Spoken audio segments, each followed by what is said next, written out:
compañero de forma voluntaria. No es nada formal, pero para que más o menos recordemos algunos datos de la sesión anterior. Yo podría, profe. Adelante, Levi. Listo. Entonces, la clase pasada veíamos pues el tema principal que es el electrocardiograma, veríamos la derivación, que la derivación no es más que un electrodo que va a captar la actividad eléctrica del corazón desde diferentes puntos de vista, de diferentes localizaciones de lo que vendría a ser el corazón. Hay en total unas 12 derivaciones, 6 estándar, 6 precordiales. Las estándar se van a dividir en unipolares y en bipolares.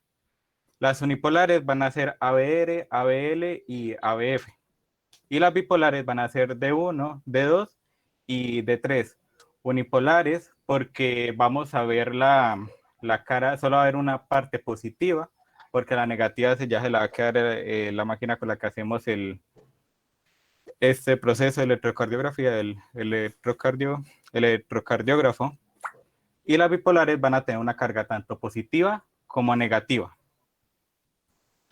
En cuanto a los precordiales, también pasa lo mismo, que son unipolares, pero sus localizaciones ya no van a ser en brazos y piernas, sino van a ser directamente en el pecho, unas localizaciones ya que vimos la clase pasada. Correcto. Ya vamos a ver diferentes planos, vamos a tener un sistema triaxial y un sistema también hexaxial. El sistema hexaxial no es más que juntar los dos cuadros triaxiales que ya teníamos con D1, D2 y D3, lo juntamos con los que tenemos con ABR, ABL y ABF y formamos el sistema hexaxial. Correcto. ¿Qué más podría decir? También vemos lo de las ondas. Tenemos una onda P, un complejo QRS y finalmente una onda T y una onda U.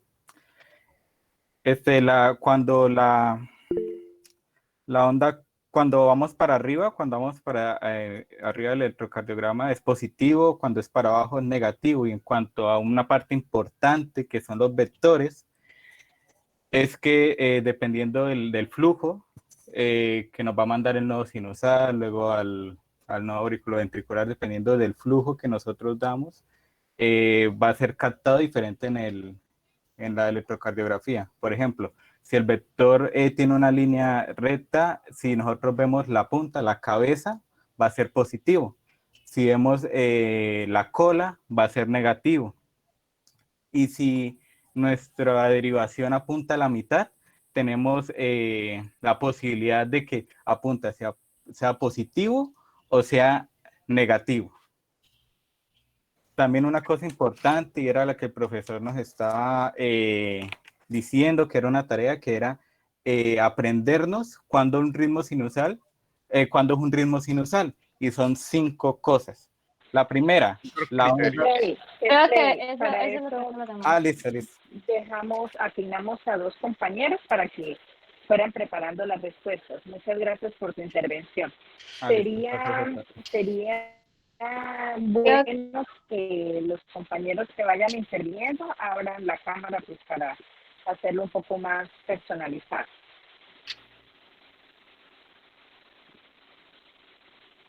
De todas maneras, también en el chat estamos colocando o estoy haciendo síntesis de las ideas importantes que están cada uno citando acá. ¿Ok? Tenemos allí lo que es las derivaciones, las ondas que se encuentran inscritas en el electrocardiograma y bueno, ya íbamos entonces a comenzar con el repaso de los criterios para identificación de ritmo sinusal. Rachel, ¿nos ibas a también era con la cuestión de que cómo se activan los ventrículos, que era una parte importante que nos dijo la vez pasada, que va básicamente por la ramificación de las dasis, de las, y también nos dio a conocer que primero es B1, que es el reactor de activación septal, y eso se va de izquierda a derecha, de atrás hacia adelante, de arriba hacia abajo, y luego después de que se literalmente ocurre esto, va a ocurrir el B2, que es el vector de la pared libre del ventrículo izquierdo, que va de derecha a izquierda, de adelante hacia atrás, de arriba hacia abajo. Y aquí también nos dimos cuenta que usted lo recordó, que había como un pequeño vector para el ventrículo derecho, pero que casi no se tomaba en cuenta. Y en lo final, el último vendría siendo el B3, que es el vector de activación de las bases, que va de abajo hacia arriba, de izquierda a derecha y adelante hacia atrás. Eso lo quería recordar. Perfecto, muy importante. Entonces serían vector 1, activación de la masa septal izquierda, vector 2, activación de la pared libre del ventrículo izquierdo, y vector 3, activación de las bases ventriculares. Ok, listo. ¿Algún otro detalle o ya podemos entonces comenzar? Yo creo que allí podemos dejar acá. Recuerden, chicos, espero que hayan tenido la oportunidad de hacer una revisión de la parte fisiológica, de electrofisiología de la célula cardíaca, de todo lo que tiene que ver con la despolarización y repolarización de la célula cardíaca, ¿ok? Y porque a partir de acá, de ese conocimiento, es de donde salen los términos que hemos venido comentando, como el término de dipolo, de vector, de fuerzas de activación, de magnitud del vector, etcétera, ¿ok? Y eso todo nos va a generar una serie de accidentes o digamos, inscripciones en el electrocardiograma, que son las que identificamos como cada una de las ondas que Levi nos comentó al principio. Adrián, una de las preguntas reiterativas el día de el miércoles hicimos un nuevo repaso, pues hablando de los dipolos, de la formación de los vectores, todas esas cositas que nos habían recomendado. Entonces llegamos justo hasta este punto de la determinación de ritmo cardíaco, frecuencia, etcétera, etcétera. Pero una de las preguntas reiterativas que me hicieron fue la aclaración de cómo se produce el proceso de repolarización ventricular. ¿Por qué la onda T en ese sentido se convierte en una onda positiva?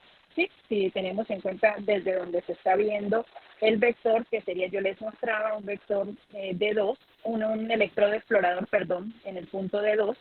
Entonces, quedaba claro cómo se despolarizaba como fase de despolarización la formación del vector 1, del gran vector 2, sumatoria del vector 2D y 2I, y finalmente pues el de las masas paraceptales altas, que sería el 3.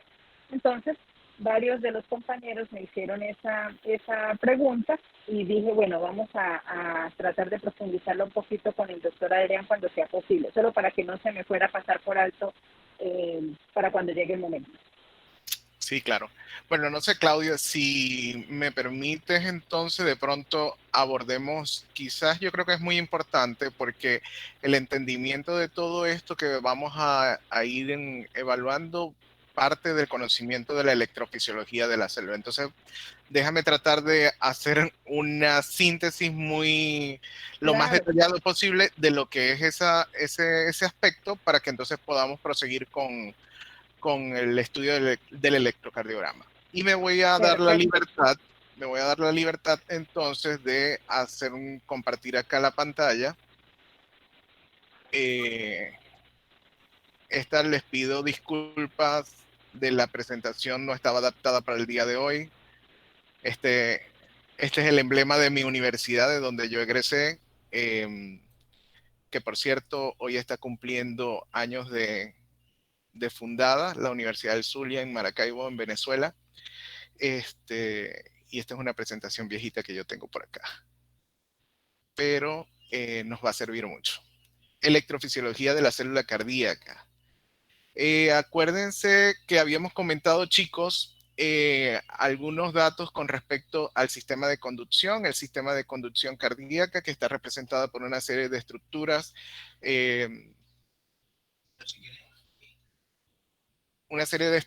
especializadas, donde el comando lo lleva el nodo sinusal porque tiene la capacidad de generar la activación eléctrica de forma precoz con respecto a otros grupos de células en el músculo cardíaco, en el músculo o no, en el tejido cardíaco realmente. Fíjense que en esta gráfica nosotros estamos queriendo expresar que todos los componentes o todas las células que componen el tejido cardíaco tienen la capacidad de generar en mayor o menor cuantía ese estímulo eléctrico. Pero en el tiempo es mucho más capaz el nodo sinusal, las células del nodo sinusal, de generar de manera más precoz ese estímulo. ¿Ok? Y hay un fenómeno que se conoce como fenómeno de barrido, en donde ese estímulo que es generado en el nodo sinusal es capaz de barrer y, digamos, de alguna manera destruir todo ese proceso de maduración de nuevos estímulos eléctricos por parte de otras células del tejido cardíaco. Entonces, por eso el nodo sinusal en condiciones normales es el que comanda el ritmo del corazón, es el conocido marcapaso cardíaco, y a partir de entonces la generación de estas curvas que se conocen con el nombre de potencial de acción transmembrana, que seguramente lo habrán discutido en sus clases de fisiología, van a generar entonces los diferentes accidentes que se pueden inscribir en el electrocardiograma. Hay algunos conceptos que tienen que ver con características de la célula cardíaca. Tenemos entonces que la célula cardíaca tiene características de inotropismo o contractilidad, cronotropismo o automatismo, batmotropismo o excitabilidad, hidromotropismo o conductibilidad. Entonces, cada una de esas características es compartida por todas las células del tejido cardíaco. Sin embargo, hay células que tienen o que expresan de mayor forma alguna de estas características con respecto a otras. Por ejemplo, la célula muscular cardíaca, que compone la pared muscular del ventrículo, de los ventrículos, tiene más capacidad contráctil o inotrópica que cronotrópica. ¿Ok? Mientras que las células del nodo sinusal son las que por excelencia exhiben un mayor automatismo o cronotropismo. Sin embargo, todas tienen la característica de contraerse, de generar estímulos eléctricos, de ser excitables y de conducir esos estímulos. A eso se refieren cada uno de estas definiciones. Y tenemos acá entonces lo que es el potencial transmembrana diastólico o potencial de reposo de la célula cardíaca. Y tenemos entonces el concepto de célula polarizada. Muchachos, células polarizadas es igual a una célula en reposo.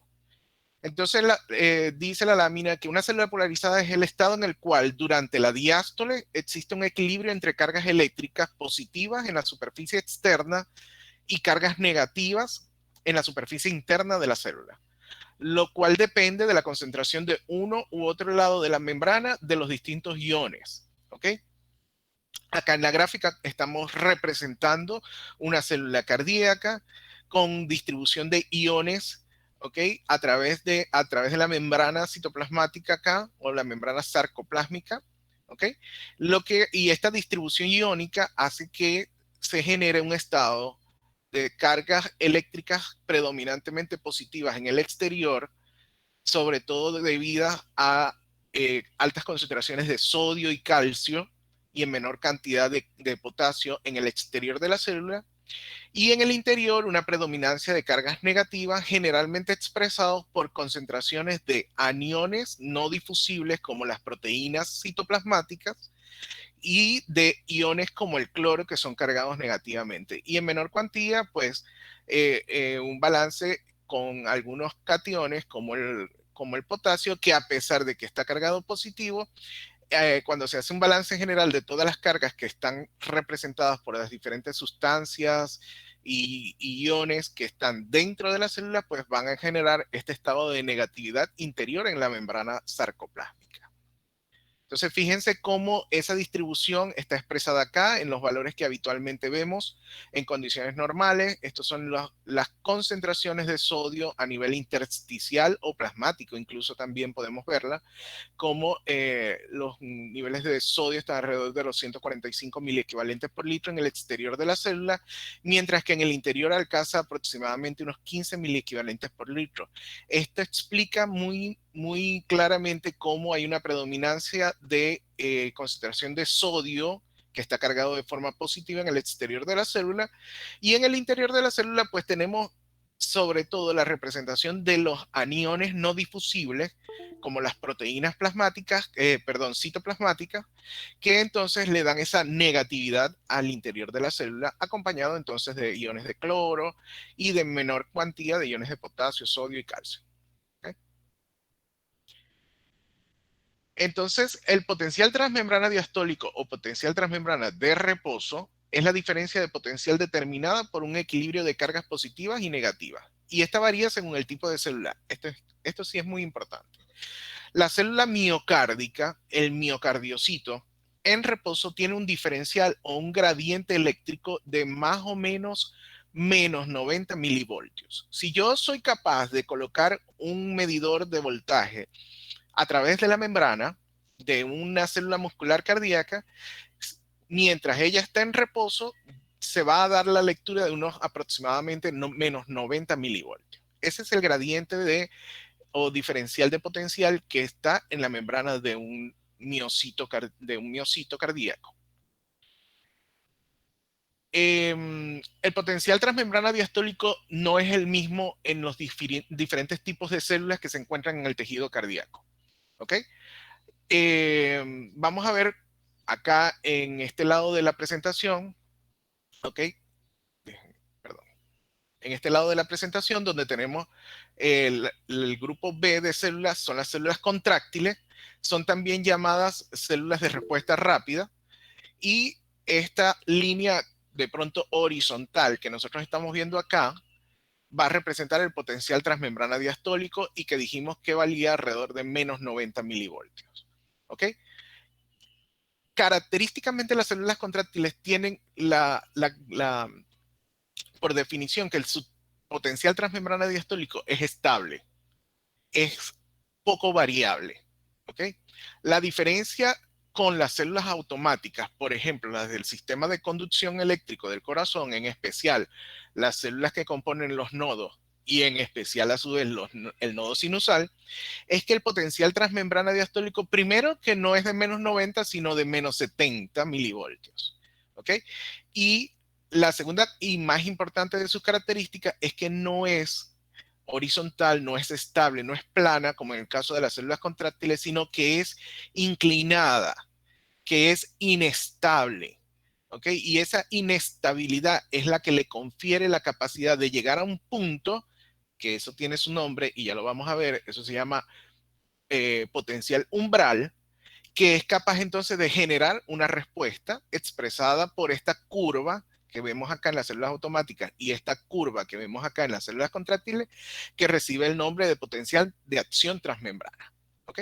¿A qué se debe esta diferencia? Se debe a que, si nos vamos a hablar de las células contráctiles, la conductancia de potasio, sodio y calcio a través de la membrana, ¿ok? Durante la diástole no varía, se mantiene constante, ¿ok? Y esta constancia del movimiento de iones a través de la membrana hace que ese potencial transmembrana no varíe, no se modifique. En comparación con las células automáticas, aquí ocurre un fenómeno en donde la conductancia al potasio, que está representada por esta línea punteada verde, ¿ok? Va disminuyendo mientras avanza la diástole, mientras que la conductancia de sodio y calcio va aumentando. ¿Qué quiere decir esto? Que entonces la célula se va haciendo más positiva en su interior, porque está quedándose con potasio en su interior y cada vez más va entrando más cantidades de sodio y calcio, lo que hace entonces que ese potencial transmembrana que estaba en menos 70 se vaya haciendo cada vez menos negativo hasta alcanzar un punto que ya dijimos se llama potencial umbral, y es cuando dispara su respuesta expresada en el potencial transmembrana, de acción transmembrana, perdón. Entonces, muchachos, es muy importante que nosotros comprendamos que este fenómeno fisiológico que diferencia dos células del mismo tejido es lo que hace que, por ejemplo, las células del nodo sean capaces de alcanzar automáticamente el potencial umbral, mientras que las células contráctiles en condiciones normales, como tienen un potencial transmembrana estable, a menos que reciban un estímulo externo o que por alguna condición patológica tengan un automatismo aumentado, ellas por sí solas no son capaces de alcanzar el potencial umbral y por lo tanto no esperemos que ellas generen un potencial de acción transmembrana de forma espontánea. Acá está el comentario del que les hablaba, el potencial umbral, entonces el voltaje mínimo capaz de despolarizar a la célula y producir un potencial de acción transmembrana. Las células de respuesta lenta o células del tejido, de las células automáticas, el potencial umbral es más o menos de menos 55 milivoltios. Y en las células de respuesta rápida o células contráctiles es de menos 70 milivoltios. Fíjense cómo, entonces ya tenemos dos puntos importantes. El potencial transmembrana diastólico en una célula muscular o célula contráctil o célula de respuesta rápida, esos tres términos se refieren a la misma célula, es de menos 90 milivoltios, mientras que las de las células automáticas es de menos 75. Y cuando nos referimos al potencial umbral, entonces también vemos que hay diferencias. En las células de respuesta rápida o células contráctiles o musculares, el potencial umbral es de menos 70, mientras que en las células de respuesta lenta o células automáticas es de menos 55 milivoltios.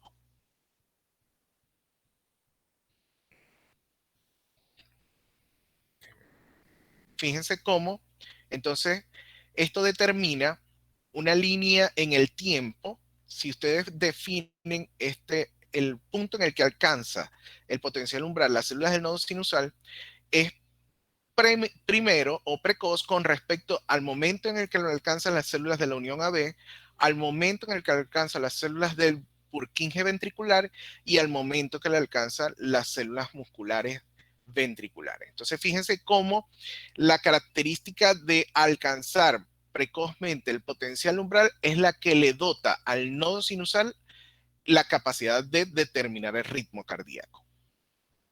El potencial de acción transmembrana, otro de los conceptos importantes en electrofisiología, se refiere a la curva que se origina durante la activación celular y comprende el proceso de despolarización y repolarización, es decir, el proceso tanto de activación como de recuperación.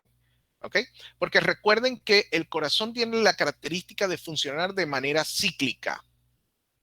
Y un ciclo no es más que, si nosotros nos vamos a definir lo que es un ciclo, es una secuencia repetida de eventos. Entonces, ¿qué quiere decir esto? La célula se tiene que activar, pero se tiene que recuperar para el próximo ciclo. Entonces, en eso consiste despolarización o activación y repolarización o recuperación.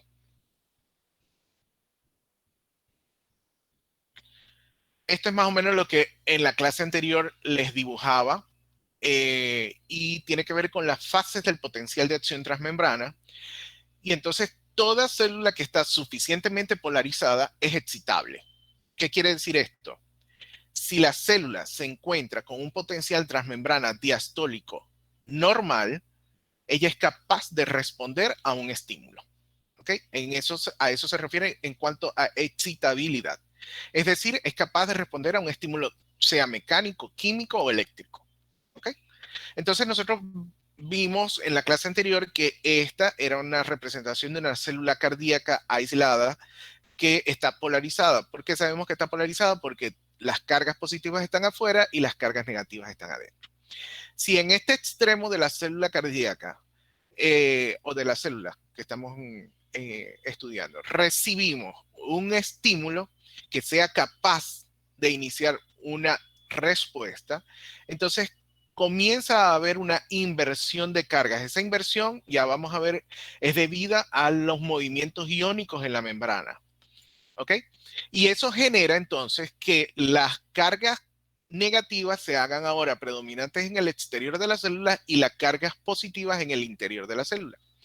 Y desde el punto de vista eléctrico se genera este fenómeno que es muy importante y al que le llamamos dipolo, y que no es más que una pareja de cargas opuestas que se encuentran en el lado externo de la célula mientras ella se va despolarizando. ¿Ok? Y también dijimos... Doctor, sí, dígame. tengo una pregunta. ¿Me puede aclarar lo que dijo al principio de que la célula es suficientemente polarizada para ser excitable? Es Sí, que no lo entendí bien esa parte.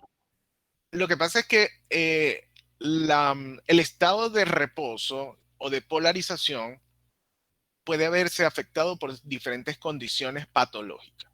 Cuando yo hablo de, o cuando la literatura se refiere a que una célula cardíaca está suficientemente polarizada, se refiere a que su potencial de acción transmembrana está en un nivel normal. Es decir, si nos estamos refiriendo a una célula muscular, ese potencial transmembrana de reposo debe ser de menos 90 milivoltios. ¿Ok? Pero ¿qué pasa? Hay condiciones, por ejemplo, como la isquemia y la lesión, que alteran el potencial transmembrana de reposo y lo hacen menos negativo. Y entonces eso puede alterar la capacidad de excitabilidad y de respuesta que puedan tener ciertas células, o las células miocárdicas en este caso, que están sometidas a esa isquemia. ¿Okay? Eso es por darte un ejemplo. Otros ejemplos que ustedes seguramente van a ver muchísimo en su andar como médicos son los trastornos hidroelectrolíticos. En pacientes, por ejemplo, niños que tienen un síndrome diarreico y se deshidratan y pierden electrolitos, pues todas esas alteraciones hidroelectrolíticas que sufren ciertos pacientes pueden también alterar el potencial transmembrana de reposo y alterar entonces ese estado de suficiente polaridad. Por lo tanto, entonces la excitabilidad de las células se modifica. Entonces, cuando nosotros nos refiramos a que una célula cardíaca está adecuadamente polarizada, quiere decir que se encuentra con un potencial transmembrana diastólico normal, es decir, de menos 90 milivoltios. ¿Ok? Eh, la modificación en mayor o menor cuantía en cuanto a ese milivoltaje va a determinar si la célula es capaz de poder dar una respuesta a un estímulo. ¿Ok? Entonces, a eso me refiero cuando hablamos de suficientemente polarizado. ¿Te aclaré un poquito Bueno, la pregunta? sí, señor, gracias. Ok. Por eso es muy importante, chicos, que nosotros estemos claros en cuanto a a cada uno de estos conceptos. ¿Qué es potencial de acción transmembrana? ¿Qué es potencial transmembrana de reposo o diastólico? ¿Qué es potencial umbral? ¿Y qué valor tiene cada uno de estos fenómenos? ¿Ok? Ahí Pero también sí, entraría el periodo sí, refractorio relativo, ¿verdad? claro, ya vamos a ver esos conceptos. Entonces, perdón, que toqué una tecla aquí que no tengo que tocar. Bueno, retomando entonces la idea, aparece entonces esta pareja de cargas opuestas que llamamos dipolo, y también habíamos dicho en la clase anterior que esto era como un evento, como, como, como una, como un juego de dominó, como un juego de naipes, que va como prosiguiendo en un sentido, ¿ok? Desde el sentido proximal donde recibe el estímulo hasta lo más distal de esa célula, ¿ok? Hasta que llega a este estado completo que se conoce con el nombre de despolarización o célula despolarizada. Ya no es completamente distinto a esto que está acá. Fíjense que esta célula ahora, a diferencia de la célula polarizada, la célula despolarizada tiene cargas negativas afuera y cargas positivas adentro. En este momento, la célula ya se ha activado y aquí es donde comienza esos conceptos que acabas de comentar de refractariedad. ¿Ok? En donde la célula, como no se encuentra polarizada, sino que está despolarizada, no es capaz de responder a ningún otro estímulo. Por lo tanto, la célula es refractaria. Entonces, ya más adelante vamos a ver cómo ese periodo de refractariedad también se subdivide en una refractariedad absoluta y una refractariedad relativa. Pero lo que es importante es que si nosotros conocemos que la célula debe estar suficientemente polarizada para poder responder a un estímulo, el estado de despolarización de la célula es el estado más refractario que tiene ella. Si aquí yo vengo y empiezo a darle estímulos, por muy grandes que sean, inclusive mayores que los estímulos naturales, la célula no es capaz de darme una nueva respuesta. Por lo tanto, esta célula se considera una célula refractaria. Ahora, ¿a qué se refiere la repolarización? Pues la repolarización es la recuperación. Si yo despolaricé, ahora tengo que repolarizar. ¿Ok? Tengo que regresar a este estado inicial en el que se encontraba la célula para que vuelva a repetirse el ciclo. ¿Ok? Entonces, ¿en qué consiste esto? Bueno, consiste en que la célula debe nuevamente disponer los iones de tal manera que las cargas positivas vuelvan a ubicarse al exterior de la membrana sarcoplásmica y las cargas negativas al interior de la membrana. Esto se hace a través de una serie de canales iónicos, ¿ok? Que muchas veces que son dependientes incluso de energía y que van a hacer entonces que la célula que está despolarizada regrese a su condición de polarizada. ¿Ok? Perdón. Y entonces entramos a analizar rápidamente lo que son las fases del potencial de acción transmembrana. El potencial de acción transmembrana, durante toda la diástole, dice allí, las fibras contráctiles o no automáticas mantienen un potencial transmembrana estable. Habíamos hablado de que la célula muscular tiene un potencial estable en diástole y que es de menos 90 milivoltios. Hasta que se recibe un estímulo y da lugar a una curva que llamamos entonces potencial de acción transmembrana. El potencial de acción transmembrana tiene 4 fases distintas.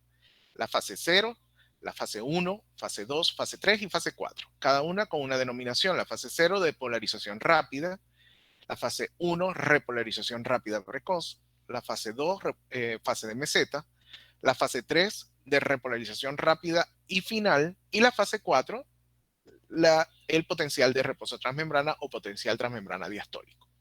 Entonces, vemos aquí cómo está representado en este dibujo una célula polarizada. ¿Por qué sé que está polarizada? Porque por fuera está positiva, por dentro está negativa. ¿Ok? Y esto se debe a que hay un balance de iones a través de intercambios en la membrana que permiten que el sodio y el calcio sean más concentrados en el exterior de la célula, y esto se debe sobre todo a la actividad de la bomba iónica de sodio, potasio y calcio. ¿Ok? Con más detalle lo vamos a ver más adelante. Entonces, la primera fase o fase 0 de despolarización rápida se refiere a esta parte de la curva que es ascendente. ¿Ok? Fíjense que esto acá, esta línea naranja que estamos viendo acá, estable, horizontal, se refiere al potencial transmembrana en reposo o potencial transmembrana diastólico. Corresponde a una célula que está polarizada. En algún momento esta célula recibe un estímulo eléctrico, químico o mecánico, ¿ok? Y comienza el proceso de despolarización. Y habíamos dicho entonces que se debe a que hay un aumento súbito de la conductancia de la membrana al sodio. ¿Por qué? Porque se abren canales de sodio rápido, que son voltaje dependientes. La célula entonces recibe un estímulo eléctrico que hace que cambie el potencial transmembrana de reposo y se eleve de menos 90 a menos 70 milivoltios, que es el potencial umbral.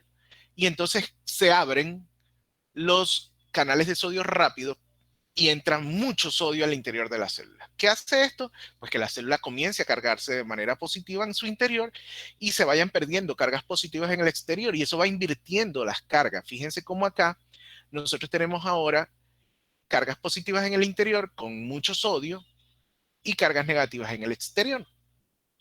¿Qué sucede? Que hacia la mitad de la fase 0 se comienzan a abrir ahora canales lentos de sodio y canales lentos de calcio. ¿Qué hace eso? Que sigue entrando grandes cantidades de sodio al interior de la célula y ahora también entre calcio al interior de la célula. ¿Qué hace esto desde el punto de vista eléctrico? Que entonces continúa este proceso de intercambio de cargas que va a expresar entonces la generación de este dipolo. Habíamos dicho que este dipolo iba a generar un vector, que tenía una dirección, que tenía una magnitud, ¿ok? Y que tenía un sentido, ¿ok? Y que esto iba a llegar al final de esta fase cuando ya la célula es capaz de invertir por completo todas las cargas e invertir el balance iónico que estaba en reposo. Ahora se encuentra una célula despolarizada con mucho sodio y mucho calcio en su interior.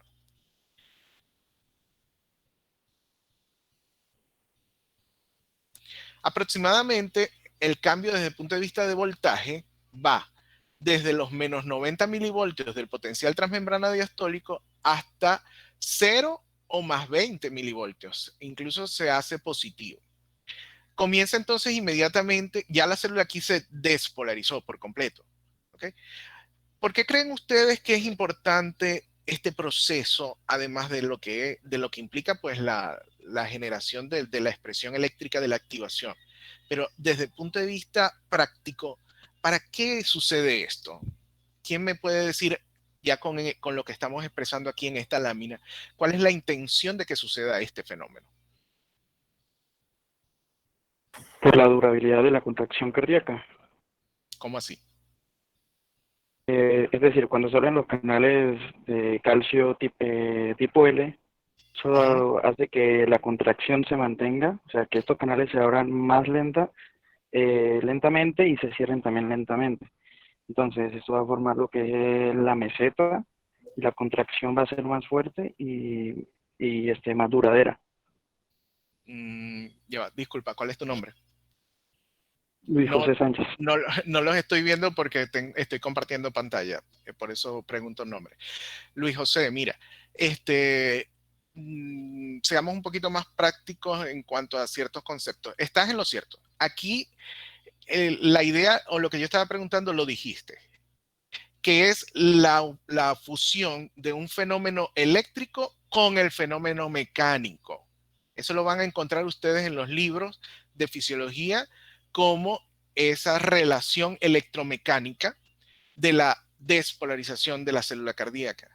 ¿Para qué sucede esto? Para que entre calcio al interior de la célula. Las concentraciones citoplasmáticas de calcio se aumentan de forma exponencial, lo que hace que sea más disponible. ¿Para qué? Para que ciertas proteínas reguladoras de la relación entre actina y miocina se desacoplen de la miocina y puede entonces darse esa interacción entre las células, entre las moléculas contráctiles de actina y miocina. Y entonces vemos como de un fenómeno eléctrico pasamos a un fenómeno mecánico. ¿Ok? Entonces es muy importante, chicos, que vayamos entendiendo que esto tiene una repercusión práctica. La activación celular, desde el punto de vista químico, iónico y eléctrico, va a conducir a la contracción, al acortamiento de la fibra muscular. ¿Ok? Bien. La fase 0 representa la despolarización de la célula. Ya la célula se despolarizó por completo y ahora comienza todo el proceso de repolarización. Y aquí lo que ustedes insistentemente le preguntaban a la profesora Claudia, ¿cómo era eso de la repolarización? Bueno, vamos a comenzar a estudiarla. La repolarización forma parte de la curva o del potencial de acción transmembrana y tiene que ver con la recuperación de la célula después de estar despolarizada para volverse a polarizar. Déjenme también comentarles que antes de pasar a eso, que desde el punto de vista electrocardiográfico, entonces tenemos que el potencial transmembrana diastólico está representado por una línea isoeléctrica y que la fase 0 del potencial transmembrana de acción va a representar el QRS. ¿Okay? ¿Por qué? Porque es la activación, es la despolarización. Una vez que entonces termina la fase de despolarización, inicia la fase de repolarización rápida precoz o fase 1 del potencial de acción transmembrana. ¿Qué sucede acá? La membrana se repolariza en forma rápida y transitoria, llega a un valor de aproximadamente unos 0 milivoltios, y esto se debe a una desactivación de la entrada de sodio y activación de la salida transitoria de potasio. Es decir, se cierran los canales rápidos de sodio. Sigue entrando sodio a la célula, sodio y calcio. ¿Por qué? Porque los canales lentos siguen abiertos, pero los canales rápidos de sodio se cierran y por lo tanto hay una disminución de la conductancia al sodio y además comienza a haber una salida de potasio de la célula. ¿Okay?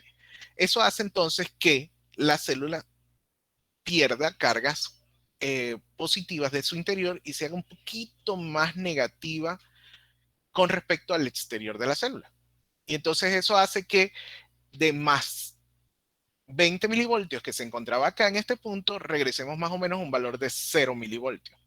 Se llama repolarización precoz rápida porque es la primera parte de la repolarización y es muy rápida. Es una fase muy corta del potencial de acción transmembrana. En el electrocardiograma, la fase 1 representa al punto J. El punto J es la unión del complejo QRS con el segmento ST. ¿Ok? Sigamos. Ahora tenemos la fase 2. Ya estudiamos entonces fase 0, que es despolarización. Fase 1, que es repolarización rápida precoz. Ahora vamos con la fase 2. La fase 2, que es esta que estamos acá señalando, corresponde a la llamada fase de meseta. La fase de meseta se caracteriza porque no hay una variación desde el punto de vista de voltaje de ese potencial transmembrana. Hay como una especie de equilibrio entre la salida de potasio y la entrada de sodio y calcio. ¿Okay? Es decir, en este punto continúa saliendo potasio desde el interior de la célula hacia el exterior, y eso trata de equilibrar el balance de cargas que hay entre el interior y el exterior de la célula. ¿Okay? Hay un cruce de la conductancia entonces entre potasio y calcio.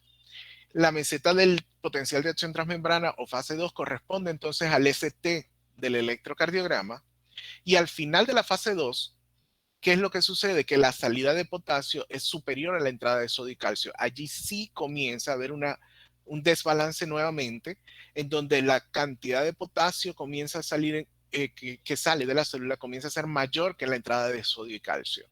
Y entonces esta parte final de la meseta comienza a hacerse más negativa. ¿Ok? Entonces, ¿qué quiere decir esto? Que la célula comienza a invertir cargas y se va haciendo más negativa en su interior y más positiva en su exterior. ¿Ok? Y este fenómeno es también un fenómeno en forma de ola, en forma de avance. ¿Ok? Al igual que la despolarización, la repolarización también genera esa pareja de cargas, ¿okay? Que llamamos dipolo, y por lo tanto también se puede expresar desde el punto de vista matemático como un vector. Entonces ya vemos que tenemos tanto dipolos de activación o de despolarización como dipolos de recuperación o de repolarización. ¿Okay? La fase 3 del potencial de acción transmembrana es la fase de repolarización rápida final. ¿Qué sucede? ¿Cuál es esta línea descendente rápida que tenemos acá? ¿En qué consiste? En que hay una salida rápida de potasio hasta las condiciones basales. En este momento, aquí, al inicio de la fase 3, los canales de sodio y calcio se cierran. ¿Okay? Y los canales de potasio se abren todos. Lo que hace entonces que deje de entrar sodio y potasio al interior de la célula y salga mucha cantidad de potasio al exterior. ¿Ok? Existe entonces una distribución iónica inversa. La célula ha ganado sodio y calcio y ha perdido potasio, presentando entonces lo que se llama un equilibrio eléctrico más no un equilibrio iónico. Si nosotros vemos esta célula que estoy señalando acá, en la fase 3 del potencial de acción transmembrana, se parece a esta célula que está acá en la fase 4 de reposo o potencial transmembrana diastólico. ¿Por qué? Porque sus cargas positivas están afuera y sus cargas negativas están adentro. Cargas positivas afuera, cargas negativas adentro. Entonces yo podría decir, ah, no, pero esta célula está polarizada, pero no es así.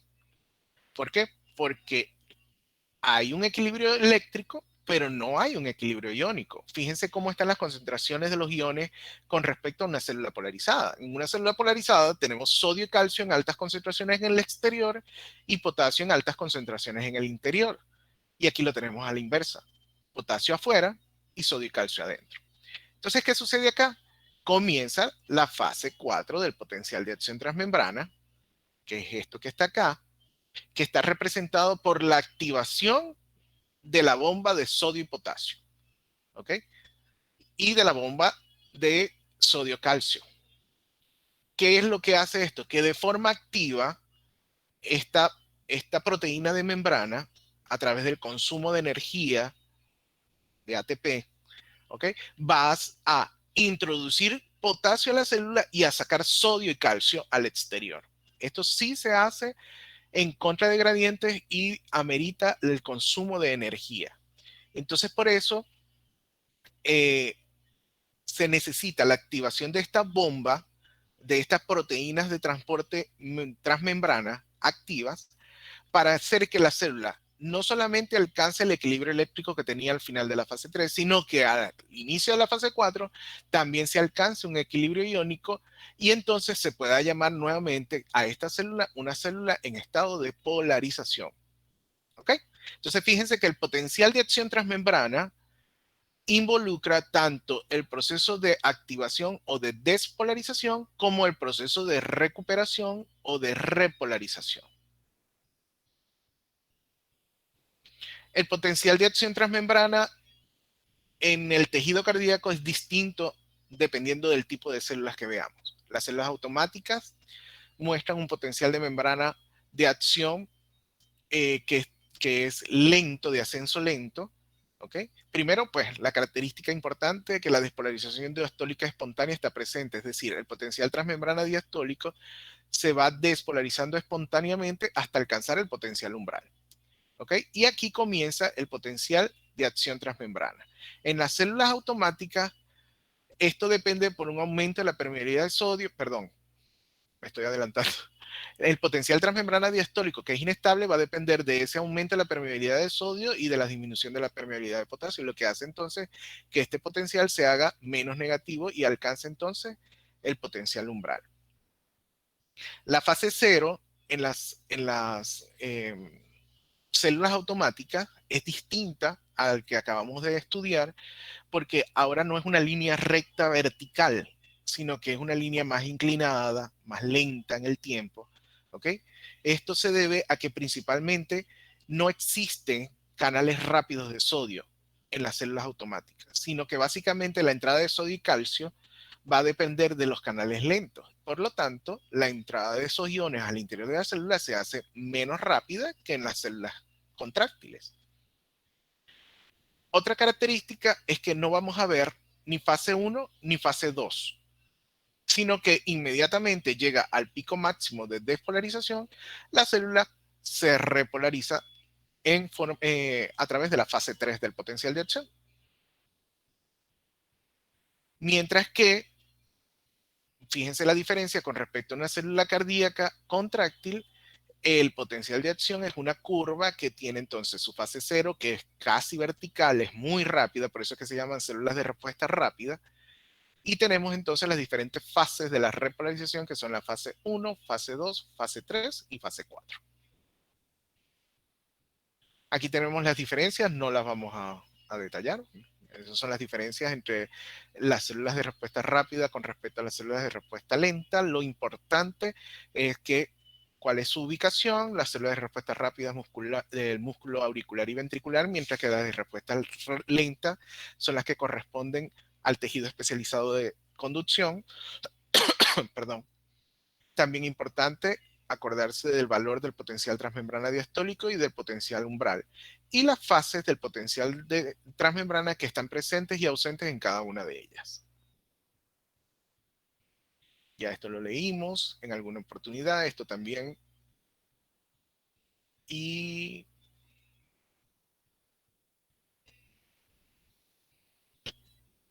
bueno, existen muchísimas teorías.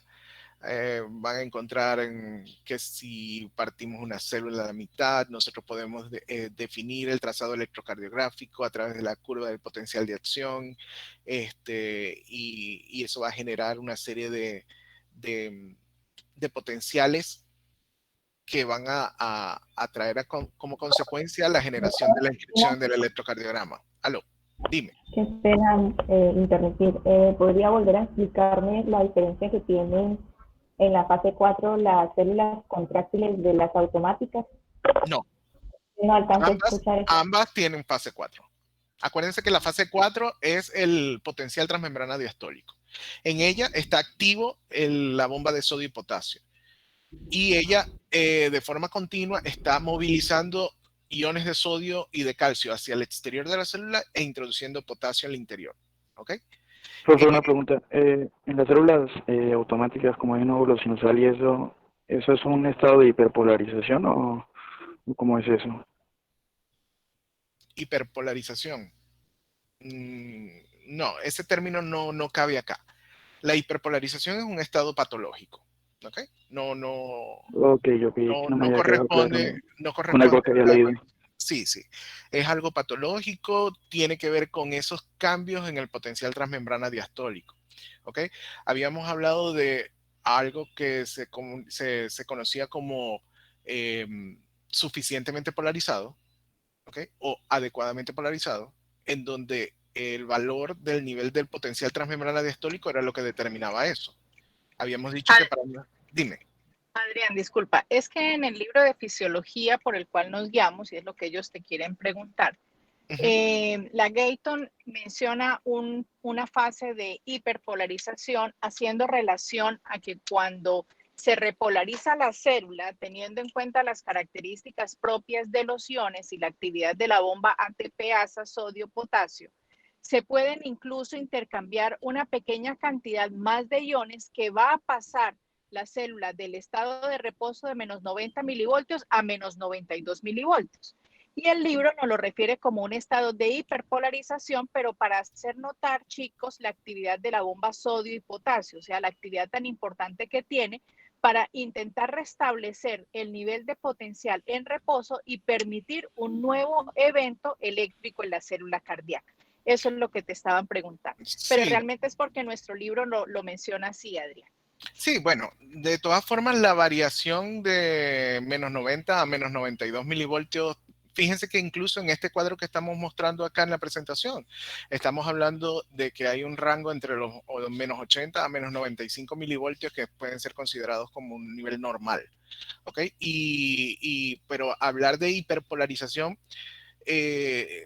un poquito más especializado en la parte de cardiología, pues nosotros nos referimos a una condición ya patológica, cuando se hace excesivamente negativo, todavía menos de menos 95 milivoltios, que ya sería como que el umbral máximo para considerarlo normal. Entonces, ¿qué pasa en esos casos? Pues en esos casos, pues la célula se va a retardar un poco más en poder alcanzar el potencial transmembrana umbral, el potencial umbral.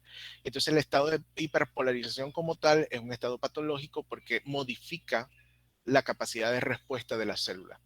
Pero considerándolo desde ese punto de vista que lo está comentando la profesora y que lo leyeron así en el Gayton, pues no hay ningún problema. Siempre y cuando nosotros sepamos que un máximo permitido a considerarse como normal del potencial transmembrana diastólico es hasta de los menos 95 milivoltios. ¿Correcto? Bueno, chicos, todo esto es muy importante para lo que es la inscripción del electrocardiograma. ¿Ok? Porque es el fundamento, es cómo se entiende el electrocardiograma. Y era lo que yo les comentaba en la sesión anterior, de que es más fácil entender lo que sucede y los eventos que generan el trazado que tratar de aprenderse cómo debe ser el tratado de forma empírica, ¿ok? Sin saber el por qué suceden esas cosas. Nosotros habíamos comentado en la clase anterior que entonces un electrodo explorador ubicado, por ejemplo, en este extremo de la célula, cuando la célula recibe un estímulo en este punto, entonces se genera un dipolo. ¿Por qué? Porque comienza a haber una inversión de carga. Se hace negativa en el exterior y positiva en el interior. Y eso hace que aparezca esta pareja de cargas llamadas dipolo. El dipolo, entonces, va a generar la inscripción de un vector. Ese vector tiene una magnitud que está determinado por el número de dipolos que se generan. Va a tener una dirección. ¿Ok? La dirección va a estar definida por dónde está la carga positiva y dónde está la carga negativa.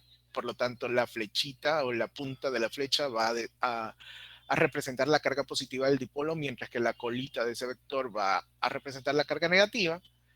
Y esta flechita, así como curveada que está acá, determina la dirección del fenómeno. ¿Ok? Dirección y sentido son cosas distintas. ¿Ok? Ya vamos a ver por qué. Pero desde el punto de vista práctico, este autor, que esta presentación fue basada en las revisiones de electrofisiología de Valles de Luna, que es un investigador español muy importante en el desarrollo del conocimiento del fenómeno eléctrico de activación y repolarización cardíaca, pues él lo representó como un carrito con las luces encendidas. ¿Okay? Al vector, a ese dipolo lo representa como un carrito. Y el electrodo explorador no es más que un espectador de ese carrito. Entonces, las luces del carrito representan la carga positiva del dipolo, mientras que la parte trasera del carrito representa la carga negativa. Entonces, por lo tanto, un electrodo explorador que se ubica en esta zona, entonces va a ver a ese carrito acercarse a él y las luces acercarse directamente a ese electrodo y por lo tanto inscribe una deflexión positiva. ¿Okay? Y esa deflexión positiva se va inscribiendo hasta que este fenómeno llega a ese extremo distal de la célula y se completa la despolarización. Pero ahora necesitamos repolarizar esa célula. Y aquí es donde viene esa dualidad de conceptos en cuanto a dirección y en cuanto a sentido. En una célula aislada, el proceso de repolarización comienza en el mismo lugar donde inicia la despolarización. Si yo inicié la despolarización en este extremo de la célula, entonces la repolarización también va a iniciar en este extremo de la célula. ¿Ok? Entonces, ¿qué va a hacer eso? Que voy a volver a poner las cargas positivas en el exterior y las cargas negativas en el interior. Y eso me genera una pareja de cargas opuestas, positiva y negativa. Pero fíjense qué diferencia hay entre este dipolo y este dipolo. El dipolo de despolarización tiene este sentido. La flechita o la punta de la flecha de ese vector o la carga positiva está más cercana al electrodo. En cambio, en este caso, que sería el dipolo de repolarización, está completamente opuesto. Fíjense cómo la carga positiva está donde inició el proceso de repolarización y la carga negativa está del otro extremo. Por lo tanto, se dibuja un vector que tiene un sentido, ¿okay? Donde la punta de la flecha va a estar relacionada con la carga positiva del dipolo y la colita del vector con la carga negativa del dipolo. Si yo a esto lo represento como el carrito, ahora las luces del carrito, las luces delanteras del carrito van a mirar hacia este lado de la célula, no hacia este lado como estaba pintado en la despolarización. Pero ¿qué pasa? El fenómeno es en esta dirección. Fíjense que entonces el sentido es hacia acá, pero la dirección del fenómeno es hacia acá. Es decir, este fenómeno de repolarización inicia aquí y va barriéndose hasta terminar acá. Entonces, ¿qué pasa? Como el electrodo explorador está acá, a pesar de que la dirección del fenómeno se acerca al electrodo, siempre se va a acercar mostrando su carga negativa. Entonces ese electrodo nunca va a ver las lucecitas del carrito. Y a pesar entonces de que se va acercando, se va dibujando entonces una deflexión negativa hasta que se dibuja la famosa onda T del electrocardiograma. Y es negativa. Y ustedes me van a decir, profe, pero eso no es lo que nosotros vemos normalmente en un electrocardiograma. ¿Ok? ¿Por qué? Porque ustedes ven un electrocardiograma que tiene la onda T positiva en la mayoría de las derivaciones.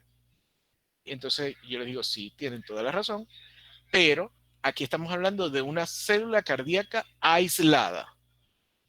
Vamos a ver qué ocurre en ciertas condiciones fisiológicas. ¿Ok? Hubo un investigador que sometió a esta célula a una condición de isquemia.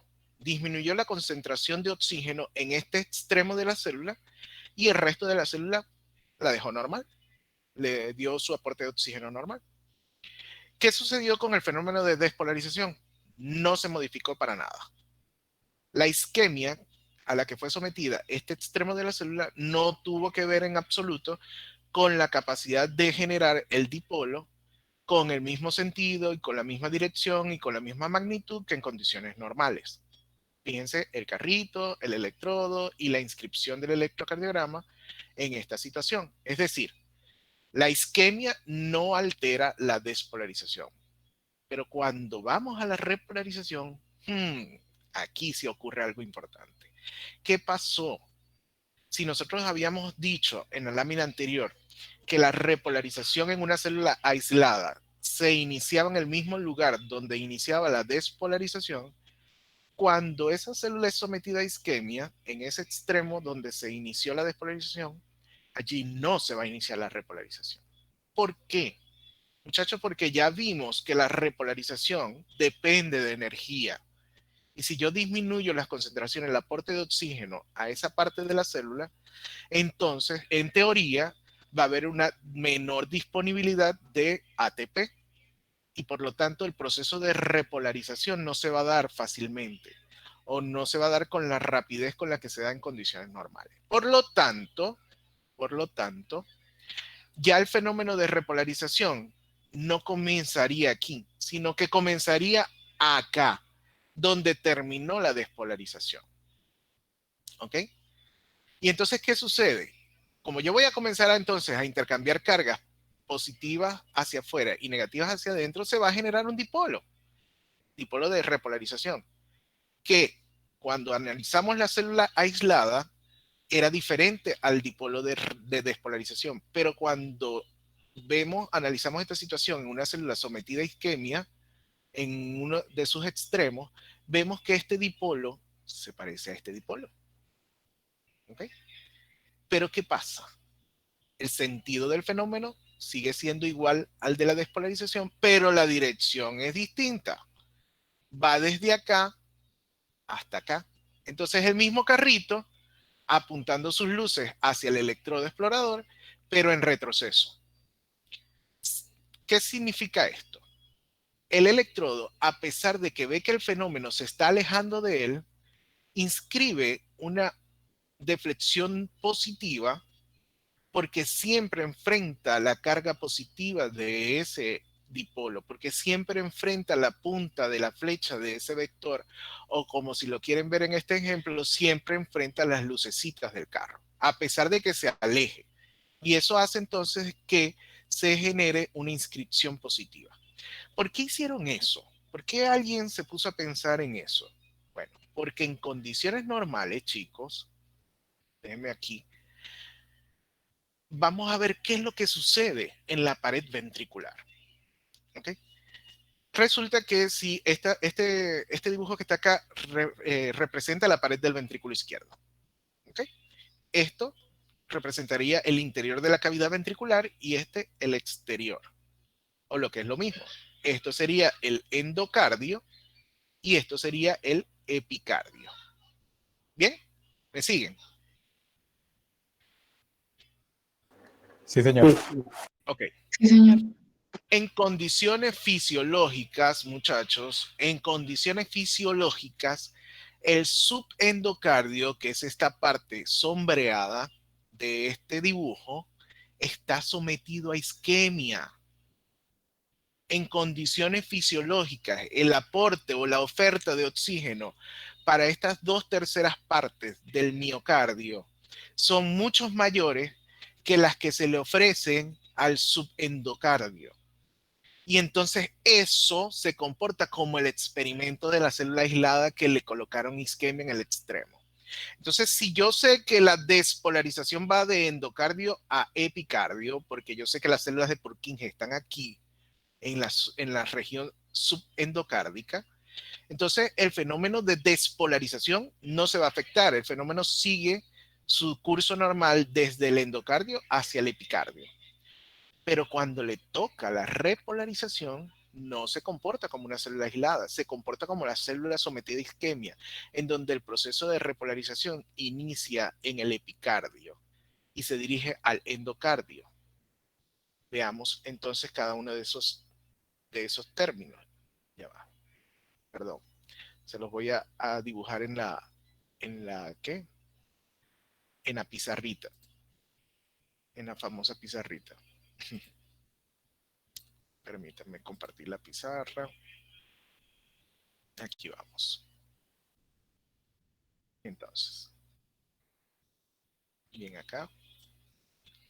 Pintemos entonces la pared libre del ventrículo izquierdo. ¿Ok? Y representemos acá la zona del subendocardio. Esto sería el subendocardio. El subendocardio, por condiciones fisiológicas, tiene una isquemia que se llama así, isquemia fisiológica subendocárdica. ¿Ok? Y entonces, ¿qué pasa?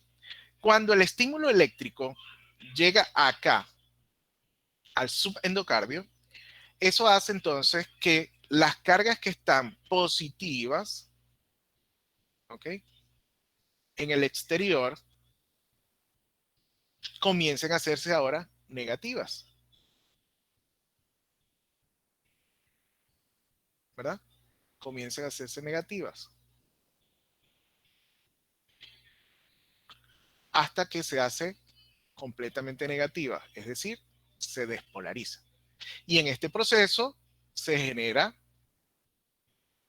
el dipolo, las cargas opuestas juntas, ¿ok? Y si yo voy a representar ese dipolo como un vector, este tiene un sentido de esta manera, ¿ok? Va de endocardio a epicardio, es decir, la flechita, la punta de la flechita acompaña la carga positiva del dipolo y la dirección de ese fenómeno es de endocardio a epicardio. ¿Qué quiere decir esto? Que si yo ubico un electrodo explorador acá en el epicardio, ¿qué me va a dibujar eso? Me va a dibujar una deflexión positiva. ¿Por qué? Porque ese vector que se está acercando cada vez más hacia ese electrodo se acerca enfrentando la carga positiva. ¿Ok? Por lo tanto, genera esa deflexión positiva. Ahora vamos, esta célula ya está despolarizada, vamos a repolarizarla. Entonces, dijimos que el fenómeno de repolarización en una célula aislada debe iniciar en el mismo lugar donde inició la despolarización. Pero en la fisiología normal del corazón existe lo que se denomina la isquemia subendocárdica fisiológica, y eso hace que entonces el proceso de repolarización en el subendocardio se retarde. Y entonces le da chance al subepicardio de comenzar a repolarizarse. Y entonces comienza a haber el intercambio de cargas desde el epicardio hasta el endocardio.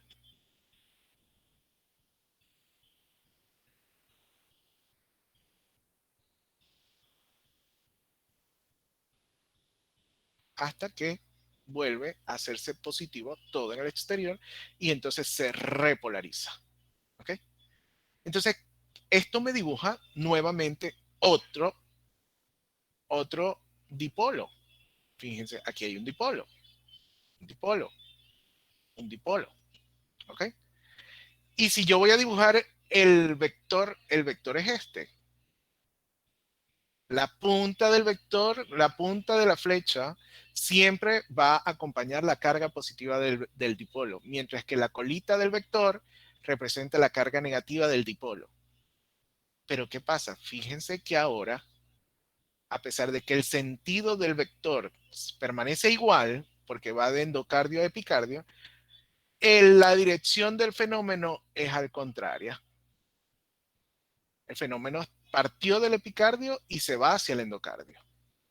Entonces, este electrodo explorador, ¿cómo va a ver este fenómeno? Que a pesar de que se está alejando del electrodo, siempre lo va a ver enfrentando la carga positiva. Inscribe una deflexión positiva. Por eso es que en condiciones prácticas reales, el complejo QRS y la onda T del electrocardiograma en los electrodos que enfrentan al ventrículo izquierdo tienen esta polaridad, son positivos. Un QRS predominantemente positivo y una onda T positiva. Entonces, muchachos, entender la repolarización y saber por qué una onda T es positiva en condiciones normales viene de aquí, de este conocimiento. Otro concepto importante que también deben recordar es que las fuerzas de repolarización van a estar representadas donde ocurran las mayores fuerzas de despolarización. ¿Ok? ¿Qué quiere decir eso? Quiere decir que si yo en esta representación vectorial estoy diciendo que las mayores fuerzas de despolarización son las generadas por la activación de la pared libre del ventrículo izquierdo, entonces aquí donde yo voy a representar todos esos fenómenos de repolarización. Por eso es que yo dibujo esta situación en la pared libre del ventrículo y no en el septum, y no en las bases, y no en la punta, no, en la pared libre del ventrículo. porque es allí donde se generan las mayores fuerzas de despolarización. ¿Ok? Entonces, esto es muy importante, chicos. ¿Por qué? Porque la isquemia produce trastornos en la repolarización, retarda la repolarización y hace entonces que se modifique la polaridad de la onda T. Y eso lo vamos a ver más adelante. Pero fíjense cómo podemos ir construyendo cada uno de los elementos o de los accidentes que se inscriben en el electrocardiograma, comprendiendo todos estos fenómenos eléctricos, químicos, iónicos que ocurren en la célula cardíaca aislada y en forma práctica en el conglomerado de células que componen el tejido cardíaco. ¿Okay? Hasta acá alguna pregunta, chicos. Profe, yo, perdón. Dime. Es que, o sea, eso fue creo que la clase pasada que tú dijiste que habían, pues obviamente ondas positivas, ondas negativas y también ondas bifásicas. Entonces, ese concepto es como el que me tiene confundido. Vamos a ver acá. Perdón. Creo que por acá. No, yo borré eso. ¿Se acuerdan cuando construimos perdón, construimos un vector que estaba representado entonces por un dipolo, ¿ok? Y que habíamos dicho que yo podía ubicar un electrodo explorador acá, un electrodo explorador acá y un electrodo explorador acá, ¿ok? Y que cada perspectiva distinta me iba a reflejar de manera distinta el mismo fenómeno eléctrico. Entonces, un electrodo acá, ¿cómo va a graficar este fenómeno eléctrico? Como una deflexión negativa. ¿Ok? ¿Por qué? Porque siempre está enfrentando la colita del vector, siempre la carga negativa. ¿Cómo representaría este electrodo, este fenómeno eléctrico? Como una deflexión positiva. ¿Por qué? Porque siempre está enfrentando la carga positiva del dipolo o la flecha, la punta de la flecha. ¿Ok? Ahora, ¿cómo representaría este electrodo, este fenómeno? Bueno, este electrodo le da temporalidad al fenómeno. Le da temporalidad al fenómeno. ¿Por qué te digo que le da temporalidad? Porque cuando ese fenómeno inicia acá, él ve acá la carga positiva. ¿Ok? Y por lo tanto, genera una primera inscripción positiva. Pero mientras tanto, el fenómeno sigue avanzando en el tiempo, ¿ok? Hasta terminarse, él comienza a ver acá es la carga negativa de este vector. Y entonces hace esto. ¿Ok? Y entonces se da una onda bifásica. Hay dos fases, una positiva y una negativa. ¿Por qué? Porque aquí no hay temporalidad, aquí no hay temporalidad, pero la perpendicularidad de la ubicación de este electrodo sí le permite diferenciar en el tiempo lo que ocurre mientras se va generando ese dipolo. ¿Okay? Mientras se va generando ese vector. Y por lo tanto genera la inscripción de una onda bifásica. Eso se puede ver en diferentes partes del electrocardiograma.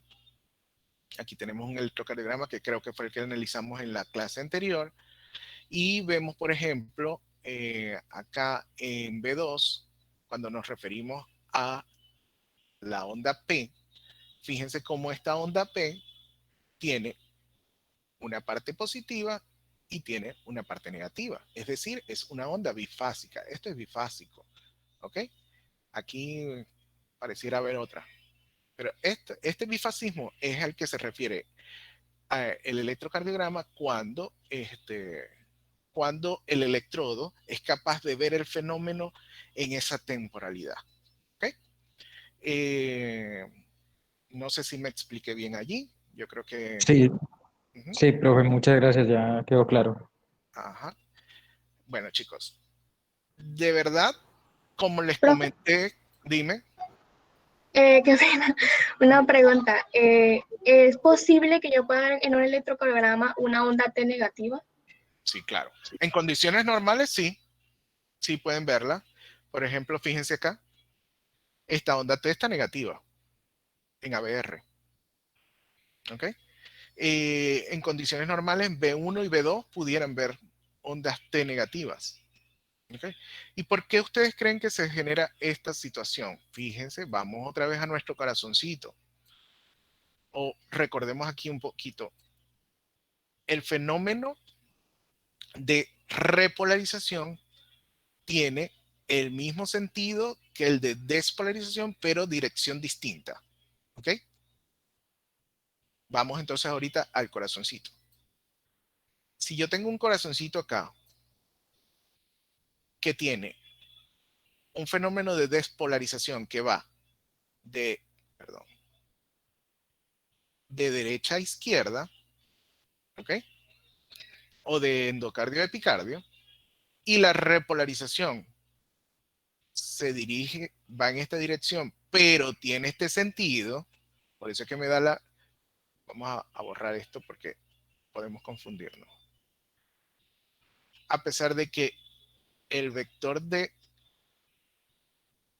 repolarización es así, su sentido es así. ¿Ok? Va de epicardio a endocardio. Si yo coloco entonces un electrodo explorador acá, entonces voy a tener dos inscripciones. La que corresponde a la despolarización, que sería entonces un QRS predominantemente positivo, y la que corresponde a la repolarización, que a pesar de que el fenómeno se dirige de epicardio a endocardio, siempre ofrece la carga positiva hacia el electrodo y por lo tanto te da una onda T positiva acá. Ahora, vamos a representar eso del otro lado. Si ahora yo coloco un electrodo explorador acá, ¿ok? ¿Cómo representaríamos nosotros el QRS? Un QRS predominantemente negativo, chicos. ¿Por qué? Porque habíamos dicho que si nosotros hacemos una sumatoria algebraica de estos tres vectores, el predominante es el que se lleva todas las demás fuerzas, y es este. Y este se está alejando de este electrodo, y por lo tanto, entonces se inscribiría un QRS predominantemente negativo.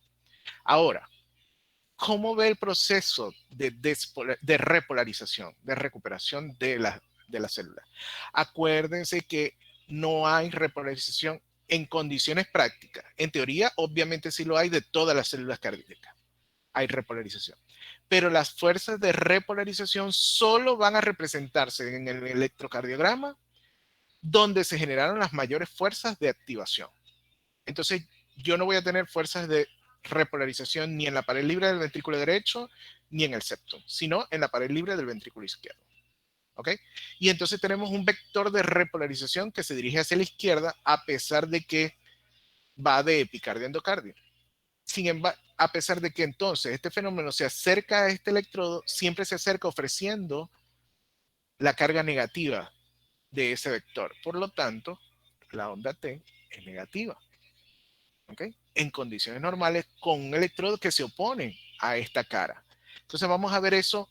Habíamos dicho, por cierto, chicos, que este electrodo podía estar representando a B1 y a B2 y que este electrodo podría estar representando a B5 y a B6. ¿Ok? Entonces vámonos para el electrocardiograma nuevamente y busquemos B1 y B2. Aquí tenemos entonces B1 y B2. ¿Cómo está el QRS? Predominantemente negativo. ¿Por qué? Porque las fuerzas de despolarización más grandes están en la pared libre del ventrículo izquierdo y se dirigen a la izquierda. Y estamos hablando de que ese es un electrodo que está mirando al ventrículo derecho, está hacia la derecha.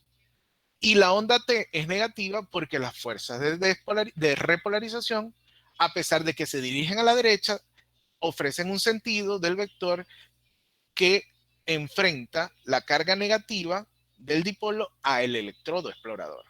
Y te da entonces una onda T negativa. Entonces por eso, y ustedes no saben la cantidad de personas, de médicos, inclusive especialistas, que llaman al cardiólogo asustados porque le ven una onda T negativa en B1 y B2 al paciente. Y dicen, esa T es anormal porque las T tienen que ser positivas. No, señores. La onda T normalmente es negativa en B1 y B2. ¿Por qué? Porque el electrodo ve siempre la carga negativa del vector de repolarización. ¿Okay? A diferencia de lo que ve B5 y B6, en donde yo tengo un complejo QRS predominantemente positivo porque las fuerzas de despolarización se acercan al electrodo y lo ve de frente, y tengo una onda T positiva. ¿Por qué? Es positiva porque a pesar de que el fenómeno se está alejando del electrodo, siempre ve la carga positiva del dipolo, siempre ve la punta de la flecha. Entonces, por lo tanto, se dibuja una deflexión positiva. Ahora, patológico es ver una onda T negativa en B6. Eso sí no es normal. Eso no es normal. Entonces, fíjense cómo no tengo que aprenderme de memoria que la onda T es positiva en B6, en B5 y B6, y la onda T es negativa en B1 y B2. O cuando a alguien se le acerque a ustedes y le digan, este paciente tiene algo raro porque la onda T es negativa en B1 y B2. Y usted le dice, no, señor, eso no es así. Si usted conoce esto, se da cuenta que eso es normal. ¿Ok? ¿Alguna pregunta hasta acá, chicos?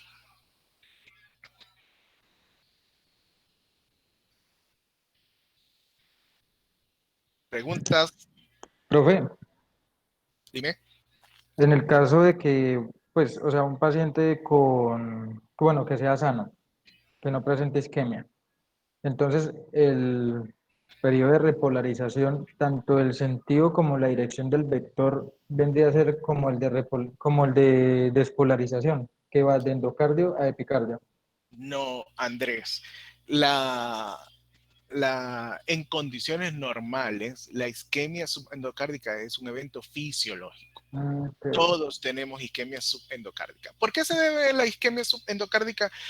Eso es anatomía y fisiología unidos. ¿Ok? ¿Qué es lo que sucede? Básicamente, acuérdense que los vasos coronarios son vasos que son epicárdicos. ¿Ok? Se distribuyen desde el epicardio y comienzan a nutrir al corazón o se van capilarizando desde el epicardio al endocardio. Entonces eso hace, vamos a la pantalla a compartir la pizarra para hacerse los gráficos. Ok. Vamos a agarrar este pedacito de la pizarra y dibujamos.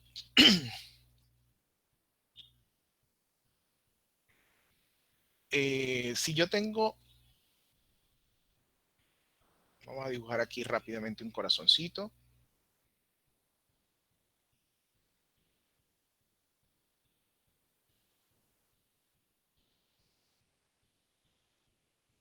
Ok.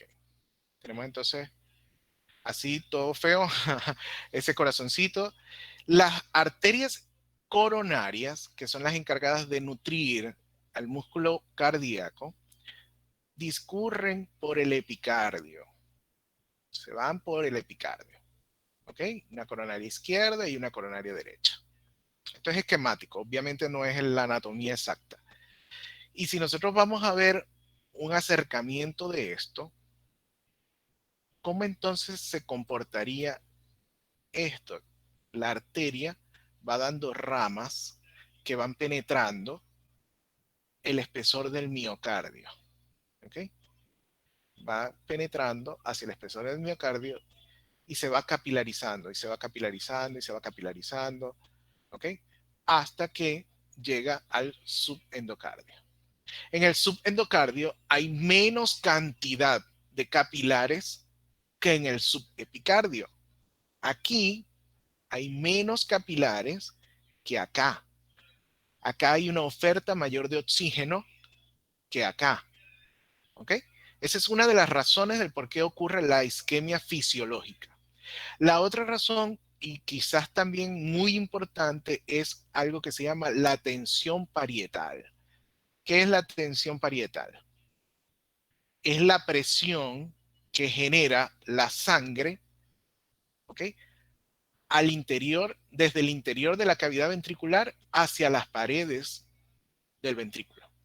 Entonces ofrece como un fenómeno de compresión a esta zona, básicamente al subendocardio. ¿Qué pasa? Entonces, aparte de que tiene poquitos capilares, yo los aprieto porque tengo una tensión parietal. La tensión parietal entonces produce también un fenómeno mecánico de colapso capilar que hace que las células musculares que se encuentran en el subendocardio tengan menos oferta de oxígeno. Entonces fíjense que esto es normal, esto no es patológico.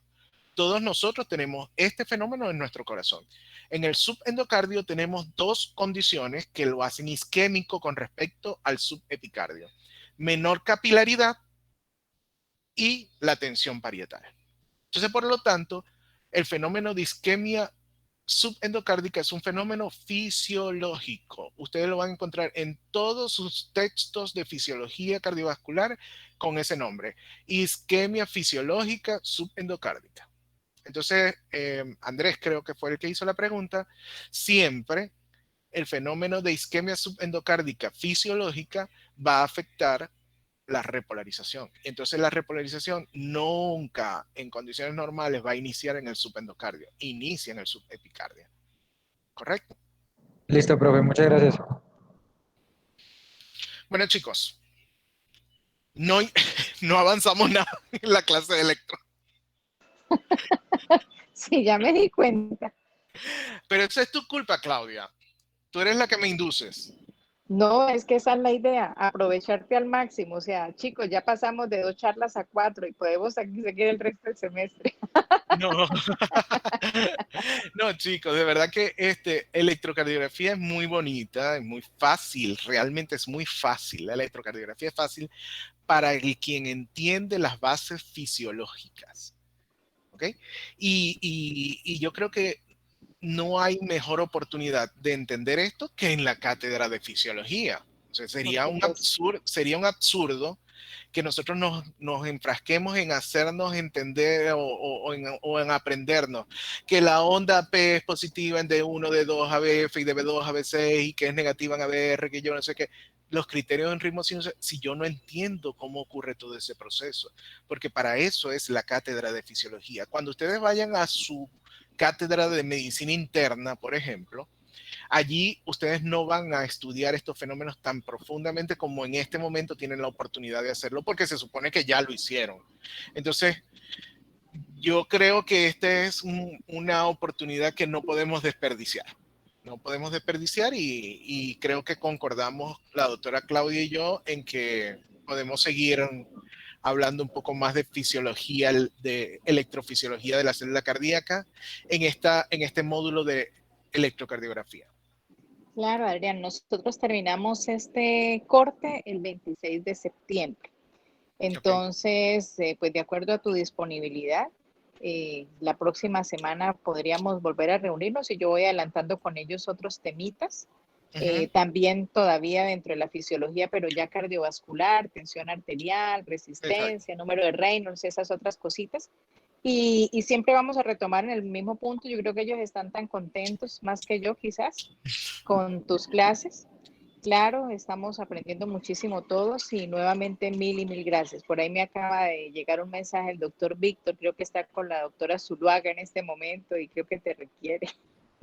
¿Cómo así? Como que me doctora, requieren para allá en emergencia. Oh, Dios. Yo estoy inspirado acá. Olga Lucía Zuluaga como que te está requiriendo en este momento Ay, a través del doctor Víctor. terrible ese video, Claudia, pero bueno, para terminar acá dice Ana Castañeda, doctor, ¿cómo se ven las ondas de repolarización desde B3 y B4? Habitualmente positivas, Ana. Habitualmente la onda T, B3 y B4 es positiva. Donde únicamente podríamos ver ondas T negativas en B1 y B2. ¿okay? Y en ABR. Pero ABR tiene una condición especial que vamos a ver si ya la próxima clase entramos con electrocardiografía y vamos a ver cómo ABR es la excepción de la regla del resto de las derivaciones, porque es una perspectiva completamente opuesta al resto de las derivaciones. Entonces, cuando estudiemos eje eléctrico, vamos a ver que básicamente es como un resumen de todas estas fuerzas eléctricas que se generan en el corazón. En el caso de la despolarización, pues tenemos un eje eléctrico de despolarización y también tenemos un eje eléctrico de repolarización. Y estamos viendo que más o menos son similares, tienen el mismo sentido, aunque las direcciones sean opuestas, tienen el mismo sentido vectorial. Y eso hace que ABR, que está en un punto opuesto a este fenómeno, siempre vea tanto los fenómenos de activación como de recuperación de forma negativa. ¿Ok? La derivación ABR es muy particular y bueno, nos sirve muchísimo para entender la tridimensionalidad del corazón como un órgano. ¿Ok? Entonces, bueno, Claudita, yo creo que podemos darle chance a los chicos que tenían para hoy la presentación de la actividad auricular, sí, para iniciar la próxima semana con eso. Pues aquí le ofrezco a todos todo este material que deben repasar, deben estudiar en sus textos de fisiología. Está el capítulo de electrofisiología, es obligado, en todos sus textos van a poderlo encontrar, con similitud generalizada de todos los conceptos que acá hemos tocado. Es muy importante que ustedes tengan la oportunidad a sí mismos de leer y de ir digiriendo todo lo que acá hemos conversado. Y ya la próxima semana, ¿cuándo, Claudia? ¿El martes? Así como quedamos. Pues no sé si fuera posible el lunes. Yo tengo clase con ellos en la mañana, pero sería una buena opción el lunes si ellos, yo hablo ahora con los monitores, que ellos son los que me informan que hay una que otra clase que también dan en la noche, pero Sí, me parecería como el para no dejar problema tanto tiempo. El problema de lunes a jueves es que yo trabajo a más o menos hasta las 7:30 de la noche. Entonces sería el encuentro a partir de las 8 de la noche. Sí, pues por mí no hay inconveniente, yo hablo con ellos, creería yo que dada la oportunidad extraordinaria que tenemos de tenerte acá,